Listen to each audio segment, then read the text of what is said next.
안녕하세요. 닥터 MBC 이민아입니다. 현대사회를 살아가는 사람이라면 누구나 스트레스 한두 가지쯤은 가지고 있을 겁니다. 그중에서도 특히 위험한 환경에서 근무하는 군인이나 경찰, 소방 공무원들은 외상 후 스트레스를 많이 겪는다고 하는데요. 최근에는 일반 국민들에게도 외상 후 스트레스가 많이 발생해 각별한 주의가 필요하다고 합니다. 그래서 오늘 이 시간에는 외상 후 스트레스에 대해 전북 신세계병원 김선경 과장과 함께 알아보겠습니다. 극심한 정신적 충격에서 오는 외상 후 스트레스, 조기에 발견해 꾸준히 치료하는 것이 중요합니다. 외상 후 스트레스라는 주제로 정신건강의학과 전문의 김선경 과장과 함께합니다.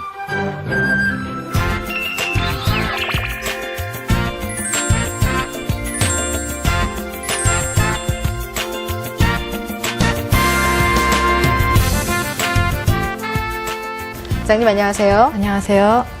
먼저 외상 후 스트레스란 어떤 질병인지에 대해서 설명을 부탁드릴게요. 네, 외상 후 스트레스 장애는 이번 세월호 사건처럼 대규모의 재난이나 강력 범죄 같은 감당하기 힘든 정신적 트라우마를 경험한 후 정신적 고통을 호소하는 질환인데요.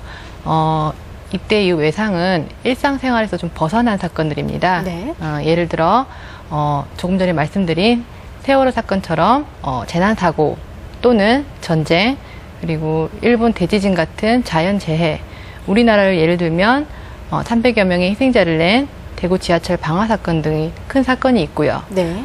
개인적으로는 강력 범죄나 성폭행, 그리고 생명을 잃을 뻔한 교통사고, 아동학대 등이 이러한 질환을 유발할 수 있습니다. 이러한 사건을 경험한 사람들은 다양한 심리적 증상을 호소하게 되고요. 네. 이로 인해 사고 이전으로 돌아가지 못하고 삶의 영속성을 상실하게 하는 심각한 질환입니다. 다양한 심리적인 증상을 보인다 이렇게 말씀을 해주셨는데요. 어떤 증상을 보이게 되나요? 네, 증상들에는 그 사건이 마치 반복되는 것 같이 행동하고 느끼는 플래시백이 있고요. 네. 또 꿈으로 재현되는 악몽이 있습니다.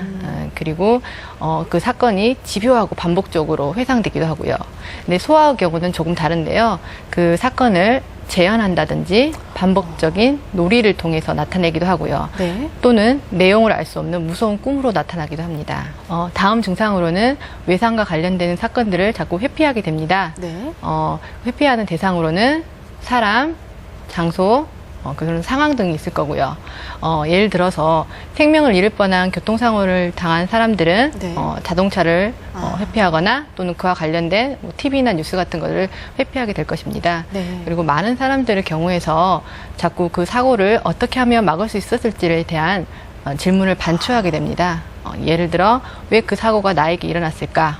어떻게 하면 그 사고를 막을 수 있을까? 네. 또는 어떻게 하면 복수할 수 있을지에 대한 질문을 반추하게 됩니다. 마지막으로 과각성 증상이 있습니다. 네. 과각성 증상에는 과도하게 놀라거나 또 예민하게 반응하거나 또 안절부절 못하고 집중을 못하고 또 수면 장애를 겪을 수가 있는데요. 이와는 달리 감정 둔마를 경험하시는 분도 있습니다. 네. 감정 둔마란 감정을 느낄 수 없다 또는 사람들로부터 격리된 느낌을 받거나 이전에 했던 일들을 포기하게 되고 사건의 중요한 부분은 기억상실 등으로 나타날 수 있습니다.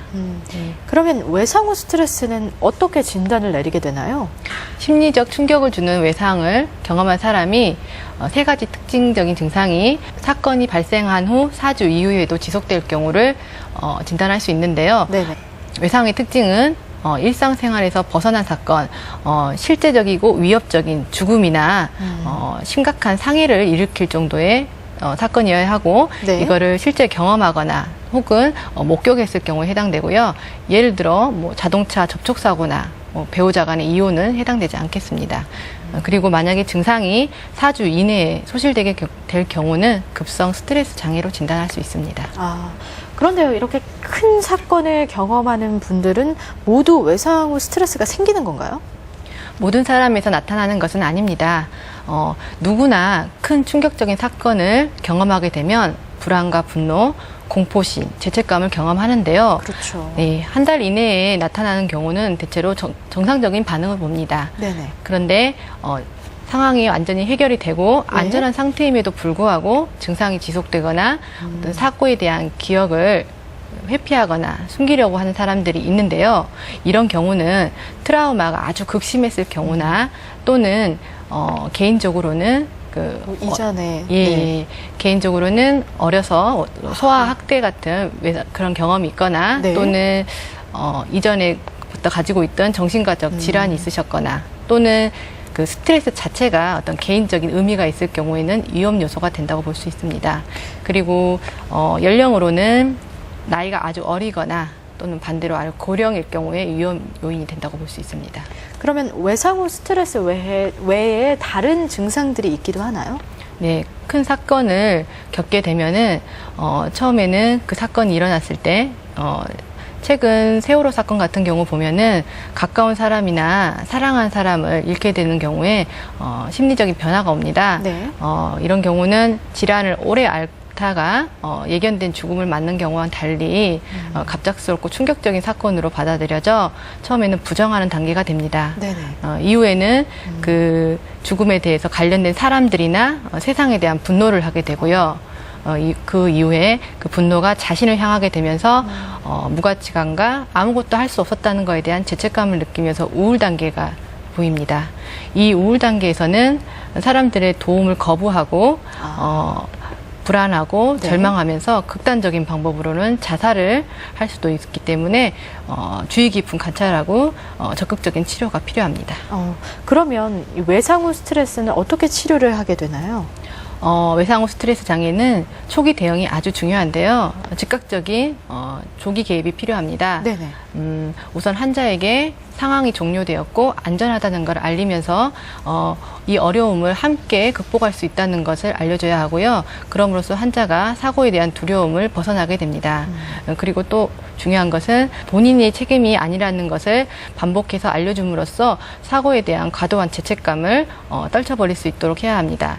만약 이렇게 해도 환자가 지속적으로 불안해하고 힘들어할 경우에는 약물 치료나 정신과적 전문 치료가 도움이 될 수 있습니다. 충격적인 일을 겪으신 분들을 위한 혹시 조언이나 지침이 있을까요? 네, 끔찍한 사고를 경험하셨을 때 그 사건을 있는 그대로 받아들이셔야 합니다. 끔찍한 기분은 당연한 것이고요. 예를 들어 악몽이나 재경험 또한 고통스러운 일이시겠지만 시간이 지나면 대부분이 호전됩니다.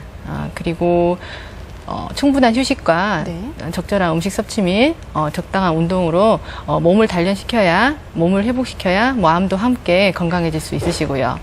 그리고 평상시에 하던 일을 다시 복귀하셔서 하시는 게 좋습니다. 일에 만약에 힘들어서 과도하게 일에 업무에 집중을 하거나 하면 오히려 해롭고요. 조금씩 일상의 일을 하시는 게 도움이 됩니다. 그리고 가까운 분이 계신다면 대화를 나누시는 게 좋습니다. 그 괴로운 감정들을 대화를 함으로써 많이 호전되고 치유의 한 방법이라 볼 수 있겠습니다. 네, 도움이 되셨을 것 같습니다. 오늘 이 시간에는 정신건강의학과 전문의 김선경 과장과 함께 외상 후 스트레스에 대해 알아봤습니다. 과장님 오늘 말씀 고맙습니다. 감사합니다.